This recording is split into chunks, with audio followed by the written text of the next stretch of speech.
Good evening, everyone. I'm afraid that clock's wrong if that's the one you're going by. Good evening, I'm Councillor Maureen Cleater, the Chairman of Housing Community Cohesion Policy Advisory Committee, and I'm pleased to welcome you all to this meeting, and thank you, Councillor Conyard, for the goodies that we've just eaten. The meeting will be broadcast live and recorded for playback on the Council's YouTube channel. Will anyone else be recording the proceedings? I ask so that people at the meeting will know this, if this will be happening. I see no one recording, so I shall carry on. If the fire alarm sounds during the meeting, please remain seated and members of the Democratic Services team will assess the situation and give further instructions on the evacuation of the building if necessary, and of course, don't use the lifts, that's a given. Item 1, are there any apologies received so far? Are Councillor Kadaka and Dawes? Are there any others? Yeah. No other apologies, thank you. Item 2, substitute members, please. Councillor Conyard. Councillor Conyard for Councillor Kadka. Thank you. Councillor Harper.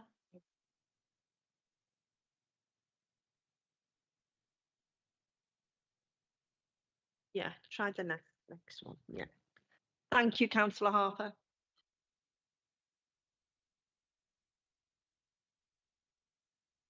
Item 3, there are no urgent items, but there has been an update to the recommendation for item 11, revisions to the covert surveillance and access to communications data policy and guidance notes, which have been circulated.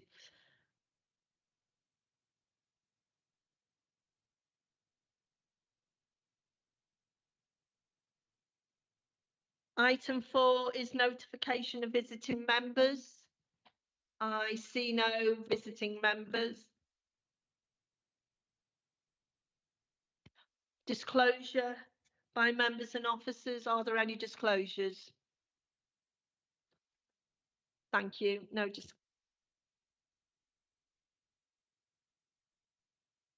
Item 6. Are there any disclosures of lobbying? No. Item 7 is to consider whether any items should be taken in private because of the possible disclosure of the exempt information.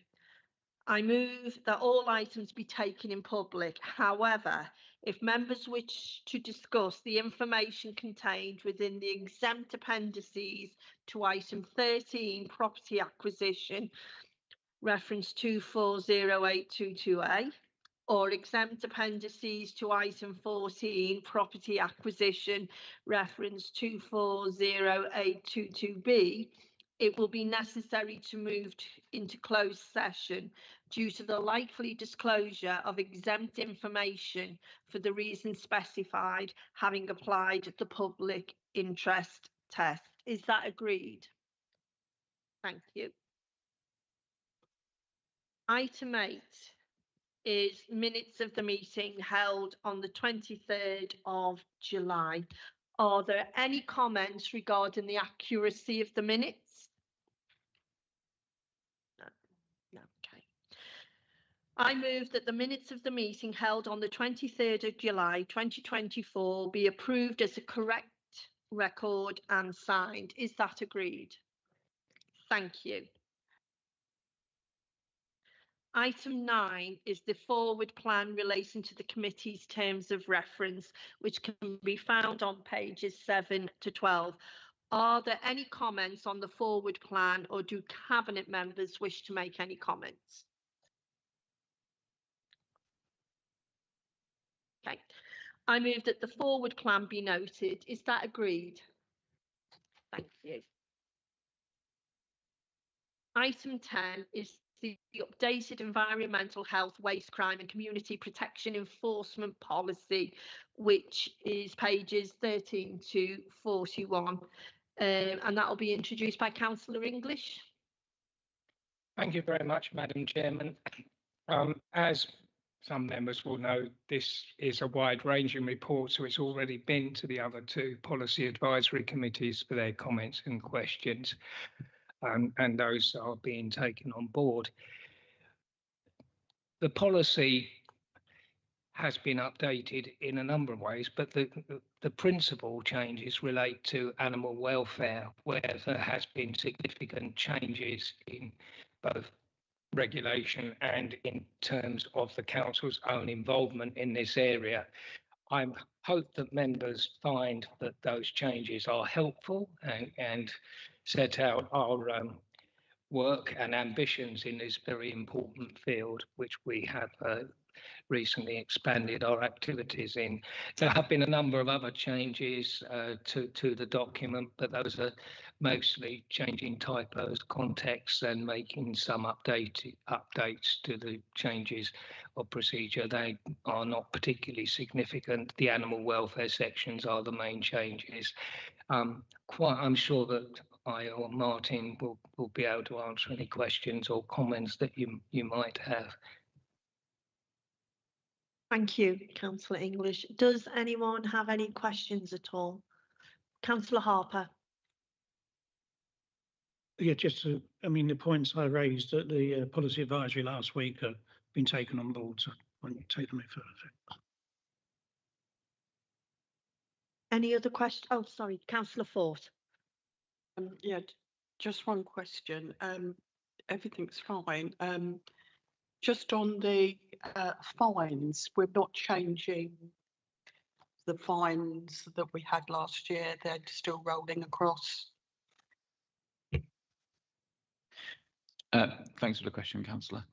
So the fines are either governed by the legislation which sets them or by other policies. So as an example, when we bring the public space protection order to be renewed, the fines are set out within that, and members have opportunity to vote on that. But most of the fines and most of them are governed by the legislation that enacts them. So this policy just sets out how and when we will use them, not the legislation itself, which is obviously in our council documents. Yes, as Mr. James says, this is how we do things and the procedure, not the level of the fines, but the circumstances in which we might choose to use them. I see nobody else indicating wishing to. Oh, sorry, Councillor Parfitt.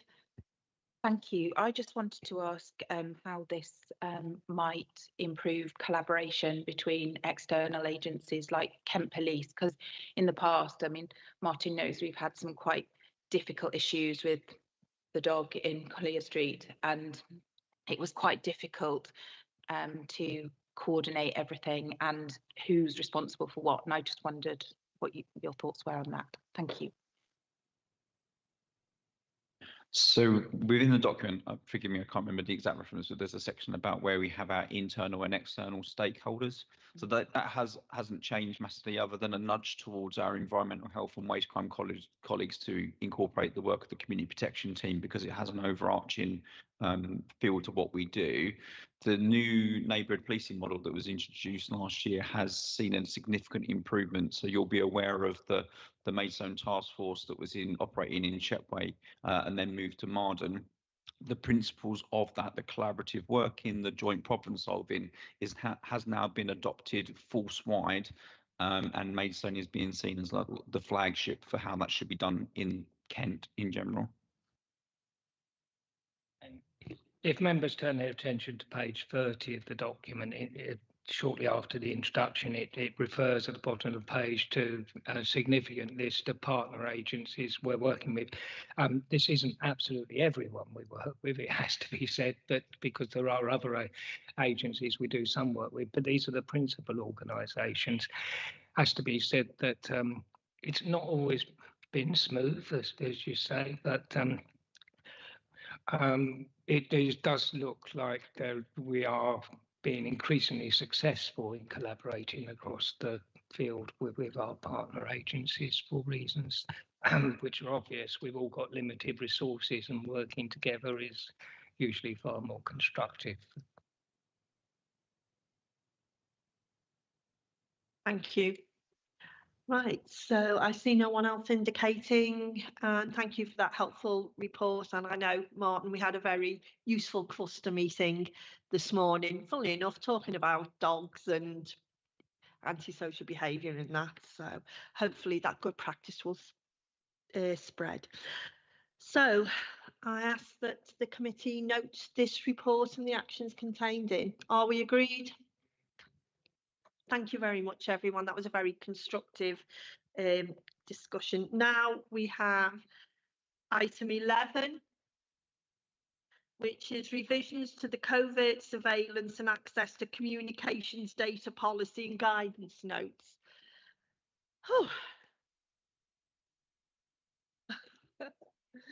So we're just waiting for Mr. Rowland to join us virtually to speak on this item. Hello, Chair. I am here if you can hear me. Yes, thank you. Please go ahead. Thank you and good evening, members. So as the Council's RIPA coordinating officer, I'm required to review and revise the Council's covert surveillance policy where necessary every year. For this particular year, I'm not actually suggesting any proposed revisions to the policy.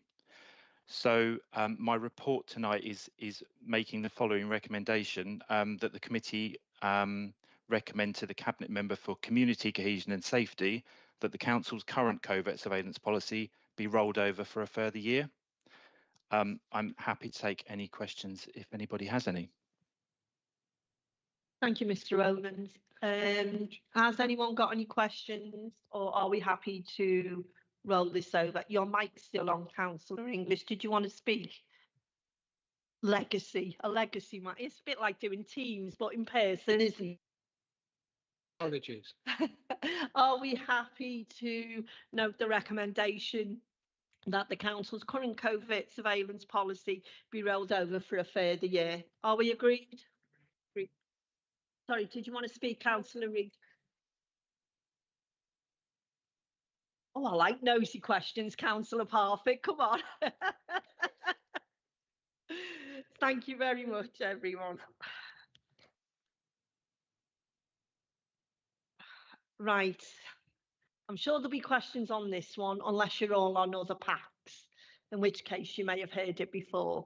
So item 12 is the first quarter finance update report, which is on pages 73 to 85, with the recommendation on 74. And as always, this has been introduced by Mark Green, Director of Finance, Resources and Business Improvement. Actually, it's not. Oh, it's Councillor Wales. Sorry, I do apologise, Councillor Wales. Word seems to have got round that I wasn't attending, but it was only the pre-meeting I couldn't make. Blame Councillor English. I blame him for everything. So go with that one. As Mark Twain said, the rumours of his death have been greatly exaggerated. And so on the finance then, this policy advisory committee includes budget, performance and risk monitoring within their remit and sets out the quarter one position of 24-25. So therefore the first quarter of the new administration, but based on the previous administration's budget. There are now 3 packs rather than 4 with different areas of responsibility, but the budget has been cut in different directions so that this pack can look at the budget within its own area. It's planned that performance reporting will change in 24-25 to increase transparency of the Council's performance. A dashboard of new KPIs is being developed, which gives options to filter the KPIs set for each committee. And the dashboard will be refreshed monthly for members, where data allows for monthly collection. Turning to this report on finance, the overall forecast position of 24-25 is an overspend of £354,000. And obviously within that, there are overspends and underspends across different services. For this particular pack, the forecast for the financial year is an overspend of £200,000. Details are on page 82-83. And this rate relates exclusively to temporary accommodation. Although an additional 450k was built into the budget for this year, in the event this is proved not to be sufficient, with numbers in temporary accommodation remaining high and a slightly slower rate of acquisition of new properties than anticipated, We have been acquiring them, but not as fast, and we have to acquire the right ones to make sure that we're getting value for money for the council. On capital expenditure, this is lag behind projections, and then that's pages 84 and 85. The slippage being 48.67 million.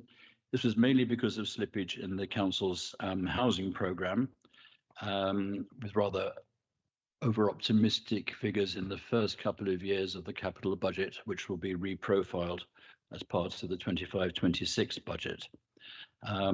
There's also been reprofiling of the temporary accommodation stock purchases to reflect the lack of suitable property on the market. When it comes to recommendations, there are no decisions for you to consider, but you are recommended to note the various contents of the report.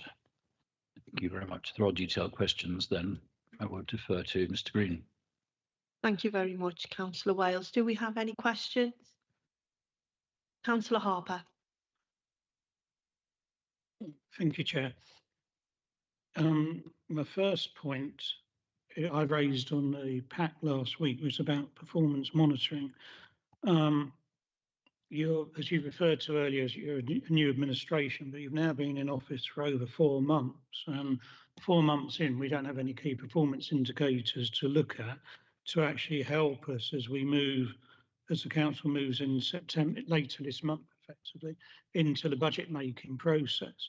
And without key performance indicators, it's difficult for us to know whether, as an authority, we're achieving some of our key priorities, and also have an overspends and so on, which you've outlined, fit into where we should be. So I do think it's a bit remiss that 4 months after the elections, we're sitting here and we're not now going to see any key performance indicators until we get the Q2 report, which we will receive around December time, by which point the budget for 25-26 will have been considerably set in terms of the process, but that may well be the first time we actually see the key performance indicators for the current year. So I think there's an element of remiss in terms of the information we have.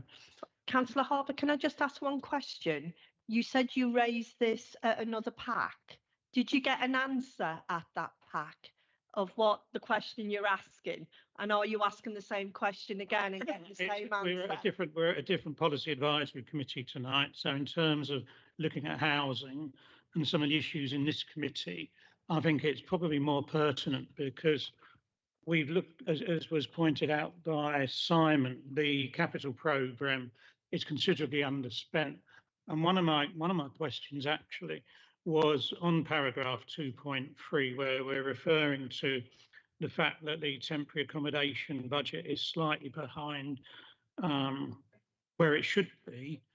And it says there due to lack of suitable stock. Well, when I walk around my ward, which is where we purchase a lot of the property, there seems to be a lot of housing on the market at the moment, but that's another question. But my concern is if we're underachieving in terms of purchasing property, will that not then have a knock-on in terms of the amount of people we're having to put up in bed and breakfast or other accommodation, which this committee traditionally, or housing, has overspent most years by £1 million or more. Now, I know we're projecting 200,000, but as I say, I've got a strong suspicion that when we've looked at the reporting in previous years, at the early stage, it starts off low and then the gap builds up as you go through.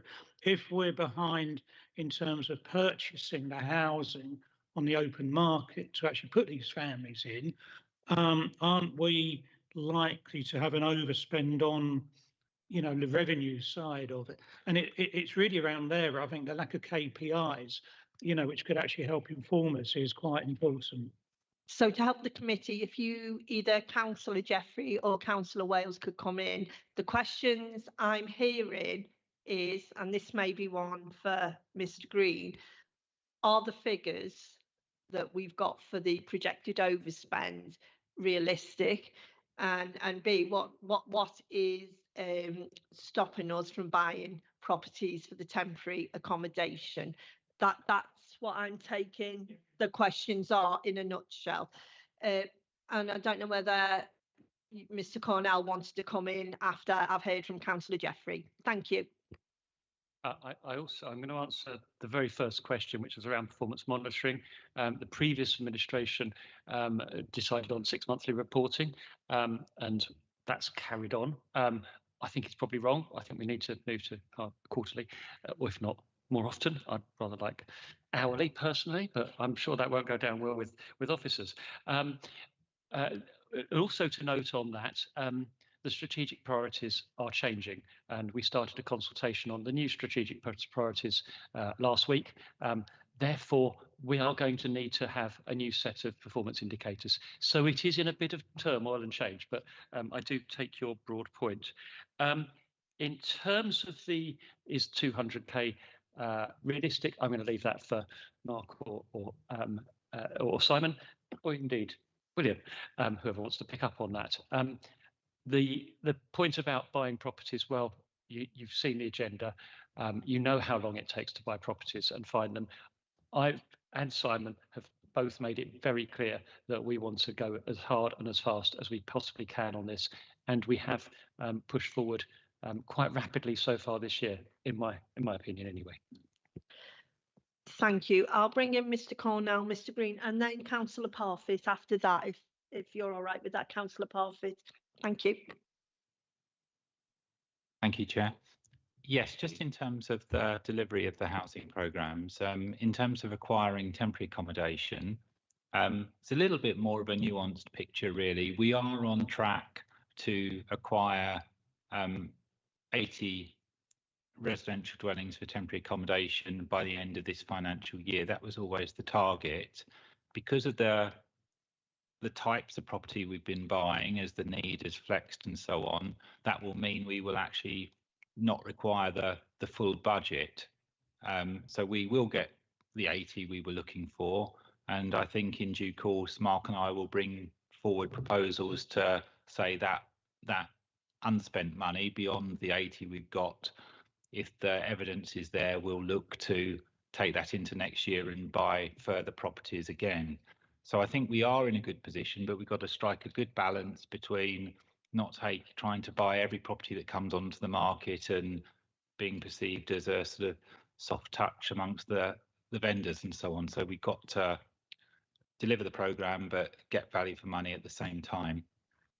And then in terms of the bigger council house building programme, where we're buying our own sites to build for long-term permanent affordable housing, we are making really, really good progress on this programme, and we're seeing 2 more schemes come forward this evening.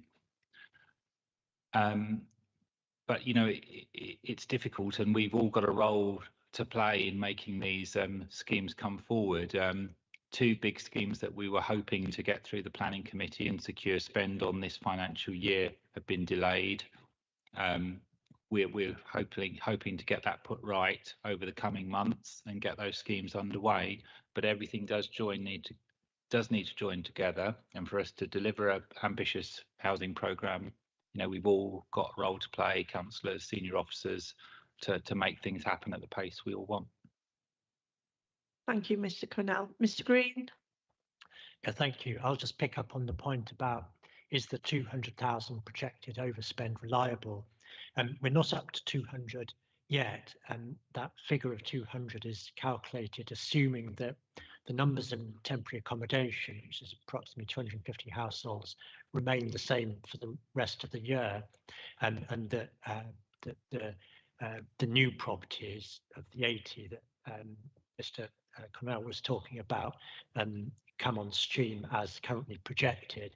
So it's the best estimate that we can make at the moment, but it is dependent on numbers coming forward and presenting as homeless over the remainder of the year. Councillor Parfitt. Can I come back on those questions? No, Councillor Parfitt first. You've already had one say. I'll bring you in after Councillor Parfitt. No, Councillor Parfitt. What I just wanted to ask is, obviously I appreciate the house building strategy, and obviously I'm delighted that that is carrying forward with this new administration, and the purchase of acquisition of properties to alleviate the temporary accommodation. What I'd like to do is take it to the other end, which is the homelessness and the reason we need temporary accommodation. And I want to know what we're doing in that area and what perhaps the perceived risks are for that to increase over the coming year. Thank you, Councillor Parfitt. Well, yeah, I think the first answer we had from William in terms of we purchased the 80 units. Yeah, that's obviously good because we've achieved the target there. I would have thought perhaps you might have brought a report through this pack to the cabinet to actually say, why don't we now we've purchased the first 80 this year, we've still got money left over, why don't we go out and purchase whatever, that would allow for, so that we actually could get more.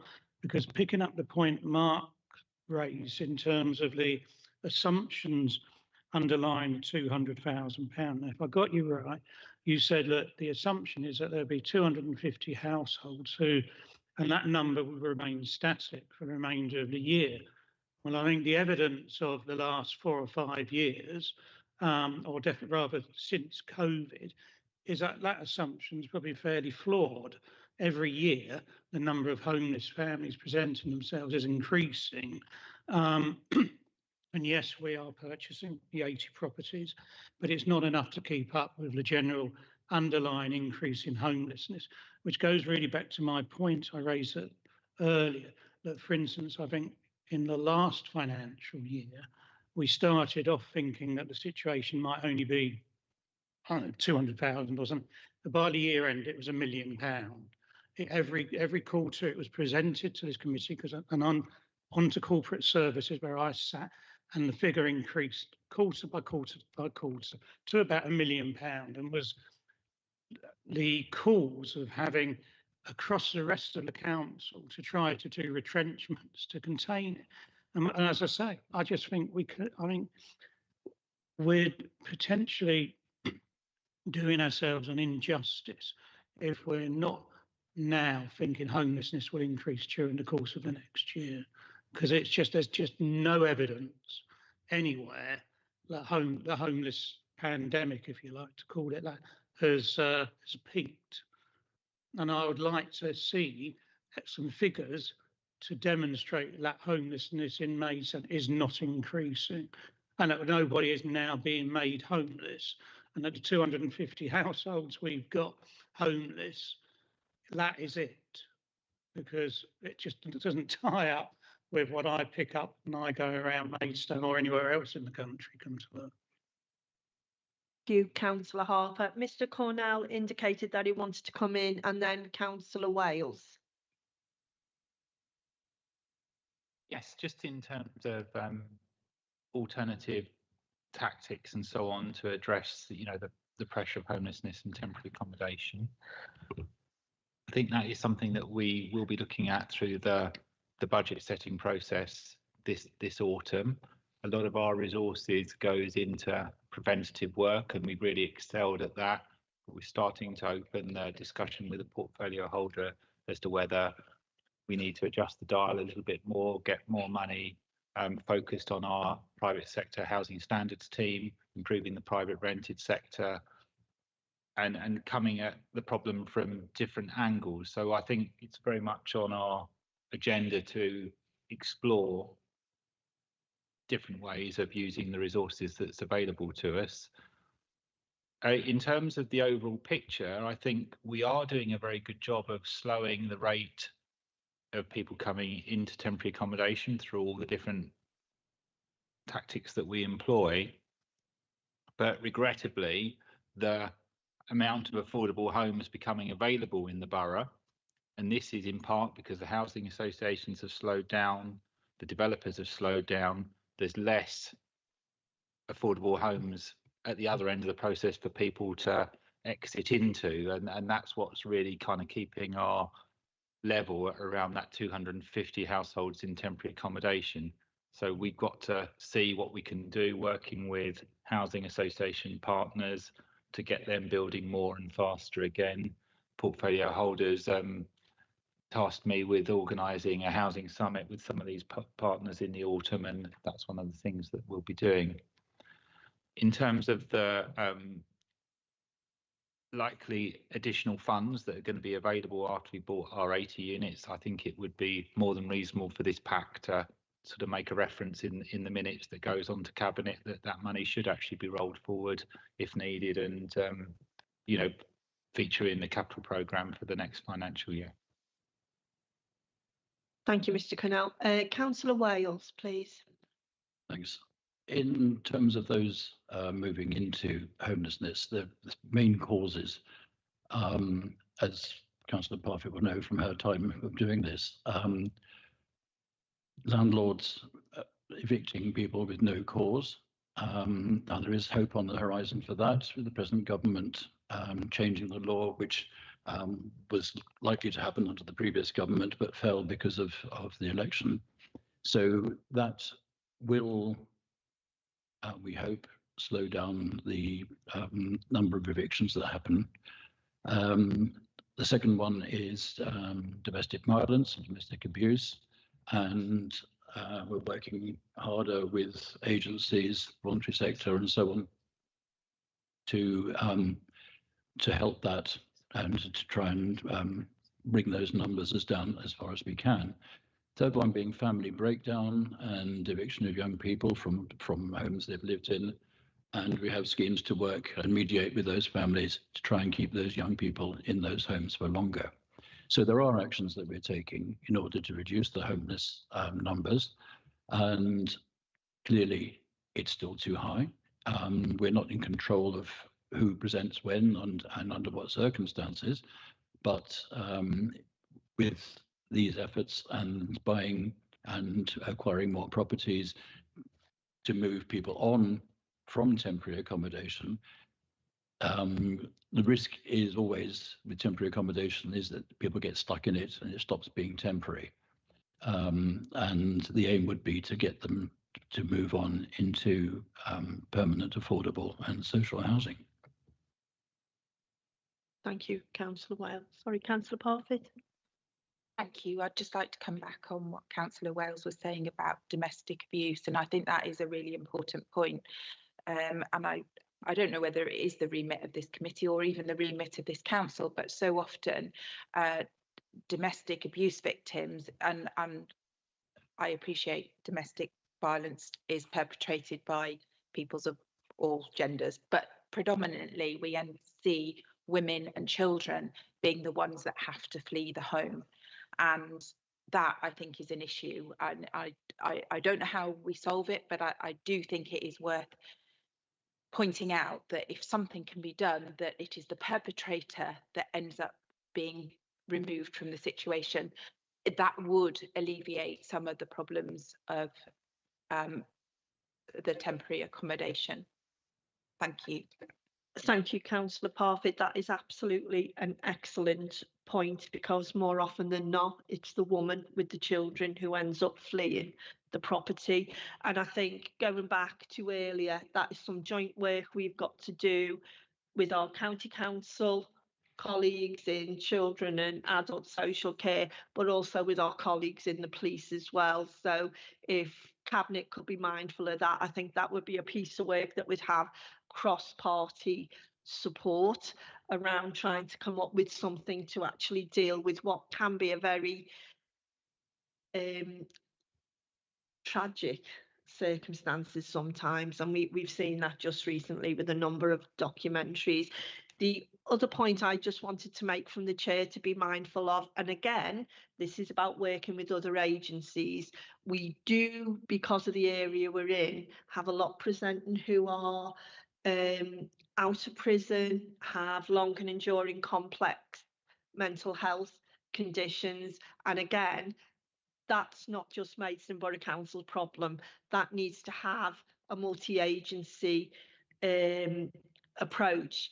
And I think it was regrettable that health inequality dropped off the overview and scrutiny, because I think that could have been a piece of work that needs to be done, something that would link in with all of this that we're talking about. But I'd like to thank everyone for their contributions on this, because it's been a really useful debate. Are there any further contributions? I'd like to make an amendment, move an amendment, please, Chair. So you're making an amendment Yeah. to the noting of the report? Yeah. Yeah. Picking up on point raised by the director, I think I would like to move that we ask the Cabinet to give serious consideration in terms of the homelessness temporary accommodation budget, to bring in proposals forward to spend that on additional temporary accommodation.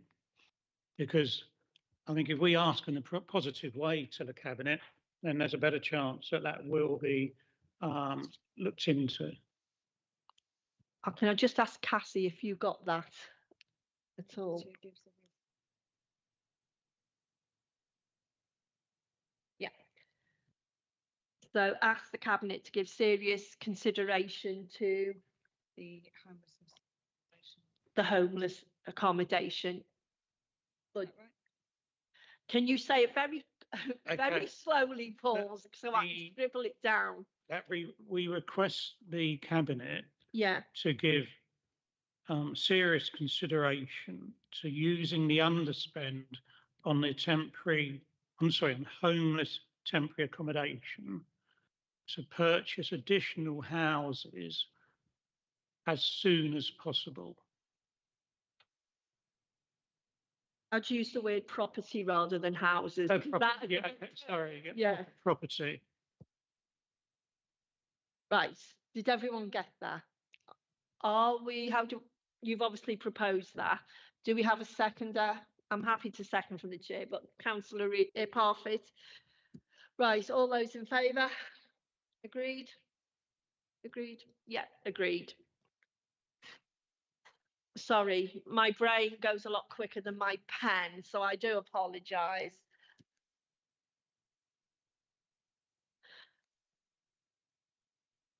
Right, bearing in mind what I said previously, we are now on to item 13. And Councillor Jeffrey, Councillor Wales, sorry, ably assisted by Mr. Morris and Ms. Maxwell. Councillor Wales. Thank you, Chair. So the first of these two property acquisitions, this item relates to the proposed acquisition of a town centre brownfield site on a baseline position of delivering 20 units with easy access to local transport links and amenities. The report covers the acquisition based on delivering 20 flats as affordable rent. Once purchased, officers will seek funding from Homes England via the social housing grant to optimise typologies and tenures in conjunction with the portfolio holder. It is noted that a scheme of all houses would be more desirable to meet the demand for affordable homes, but may provide slightly lower levels of return for the council compared to a more flatted scheme. The site does not currently have planning consent, but post-acquisition proposals will be worked up and submitted based on this report. The development will provide car parking and bicycle storage in accordance with local policy and guidance, and dwellings will be built to nationally described space standards. Biodiversity net gain levels of minimum 20% will be achieved. This proposed acquisition provides Maidstone Borough Council with a good opportunity to deliver much needed high quality affordable housing in the town centre location, regenerating an otherwise derelict brownfield site. And following on from the points made in the last agenda item, we want to move as fast as possible doing this exactly this sort of thing. Thank you. Thank you very much, Councillor Wales. Has anyone got any questions before I ask one from the chair? Paul, a nice succinct question from you. Sorry, you'll be glad I'm not on this committee permanently. Now, I don't know how far I can ask my questions in open session, so I'll do my best. But I assume both. Is it going to involve money? Because if it is, we'll have to go into closed session. No. I mean, these are both part of the 1,000 affordable homes strategy, aren't they? I assume. Yeah, great. I thought they were. It wasn't 100% clear to me on that. Now I can see obviously, you know, there's the conflict between whether we should be trying to develop the sites for sort of houses or flats, but looking at the information before us, obviously it would appear that flats is the more likely way we can actually achieve a project within the monies we've got available. I'm trying to avoid referring to sites and money. I suppose my concern is with, and it's actually with both of them, is that, and I don't know if we can do this open session. Okay, is when we're looking at both of these projects, obviously we can deliver them as affordable housing. If we wish to deliver them as social housing, which I think everybody in the council would like these to be, we then have to, once we've got planning permission, my understanding is go and apply to Homes England for this grant they give us, yeah? Now, I suppose my slight question or concern, it's just in the financial appendices for both of them, it sort of refers to the sort of monies we may get from Homes England in terms of the development of both of the sites. Now, clearly we haven't even got, well, we're about to purchase them fairly soon. We've got to apply for planning permission and go through whatever hurdles that gives us before we can go to Homes England. I just wondered from our previous experience, which I think is quite good, as to whether we feel there's a high likelihood of getting that grant from Homes England or not, because obviously it has a fundamental impact on the sort of financial underlying paperwork. Mr. Morris, would you like to come in and respond to Councillor Harper, please? Yes, thank you.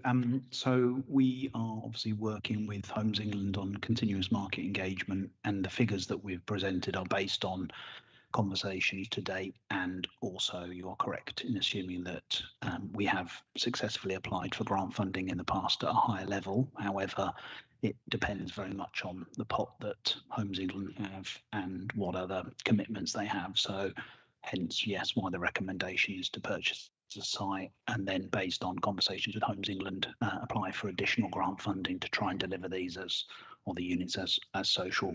But the report does provide details of levels of grant funding that we believe that we could claim at the moment, which is why that's the base position, and obviously we'd be able to look at claiming additional grant in the future. Thank you. I've only got one comment to make, and to be fair, it's only based on watching Homes Under the Hammer, which is purchasing any piece of land anywhere without planning permission is a lot cheaper than purchasing land with planning permission, which this looks as though it's a better deal for the authority, us doing it this way. Am I correct? Thank you, Homes Under the Hammer. I have learned something watching boring daytime television. Councillor Jeffrey. Yes, I would agree with that. Obviously, if you add planning permission to a piece of land, then the value does increase. We obviously have to cover the costs, but the increase in value, and obviously we then have control over the site and can deliver the units that we want to deliver. So it is generally favourable to the council to do it in this way. Thank you, Mr. Morris. Councillor Jeffrey.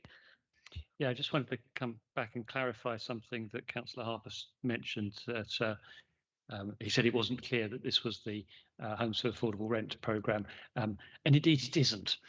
We have renamed it because the affordable label does have slight other connotations, as we know, in terms of planning. So we have called it the Council House Building Programme, and that's possibly the level of confusion you see. But we have renamed it just to give it a new name that's not affordable, but something that people will relate to.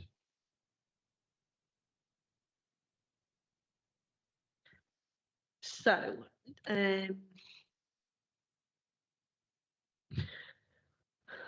basically, we've answered all the questions. Yeah. So, are we happy to pass these recommendations? Is that agreed? Yeah.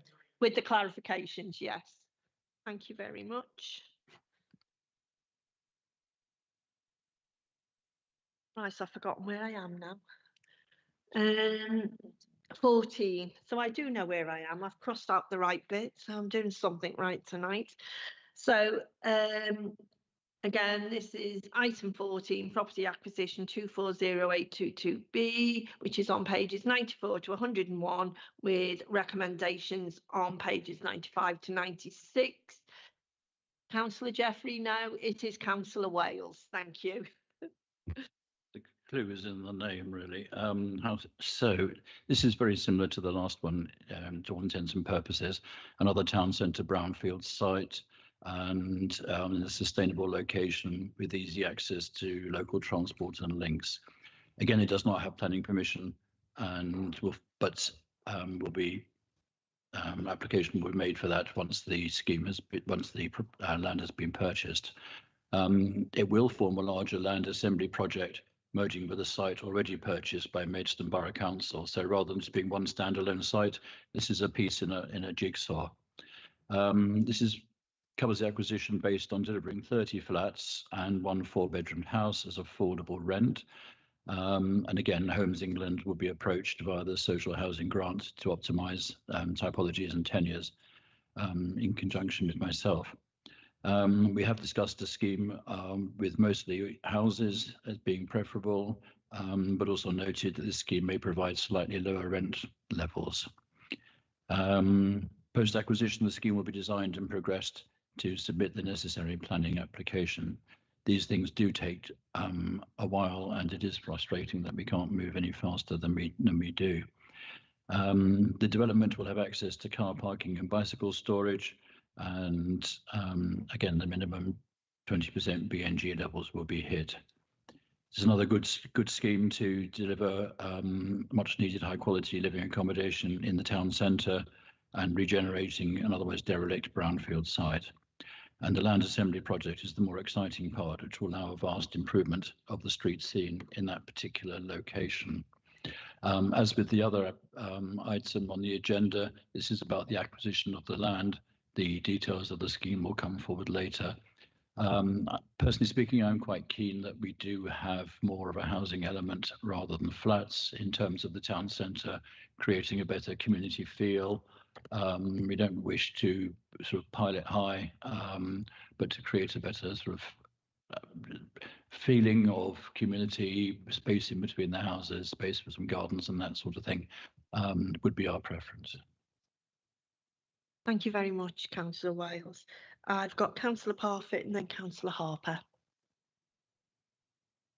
It was really just to speak in support of this acquisition. I think the location is obviously close to where we've already got sites. So it makes sense from that point of view. And as Councillor Wales has just said, and I think this is really important, we are looking at a site where we can actually put some houses, which I think for the town centre is a real positive thing. So I wish to support the acquisition. Thank you. Councillor Harper? Yeah, I mean, I support this proposal to purchase the site. It was interesting, there's a table showing, if you like, the bed need in the borough and in the town centre. And I suppose that highlights the fact that 1 and 2 bedrooms seems to be 62% of our sort of people presenting to us. So I can see the logic of why you're suggesting 1 and 2 bed type accommodation, but I also pick up on Councillor Wales' point about the need for some housing, ideally, because there are clearly a number of families presenting who need bigger accommodation. And whilst you can build 3-bedroom flats, if you're primarily trying to concentrate on 1 and 2 bedroom flats, it ends up being a bit of a mishmash. So I think if we can try to provide some 3-bedroom housing, perhaps in conjunction with flat type development, then that would be really good. Obviously the economics, I don't know how marginal the economics are around all of this. I've been in meetings with Maureen and with other group leaders over the last few years where this has been pointed out. I've got I've got one more point and a very simple question. I mean, I appreciate the wish to keep it relatively low density, but I was at the Policy Advisory Committee last week where we were reviewing the proposed changes to planning law, and that flies in the face of where the government is looking to move to, where they're suggesting that in urban areas, high density developments are what they would be looking at as part of the new planning process. So whilst if we can build houses within these mixes, I think that's something to be welcome.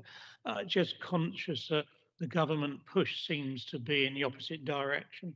Build it high, build it dense. But my simple question is on this and the previous one, I assume if we are going above 2 stories, that we will be providing lifts. I'm cognizant in Fanwood, or Fanton Oakwood as it is now, there's a 6-story private block of flats built with only 1 parking space and no lift.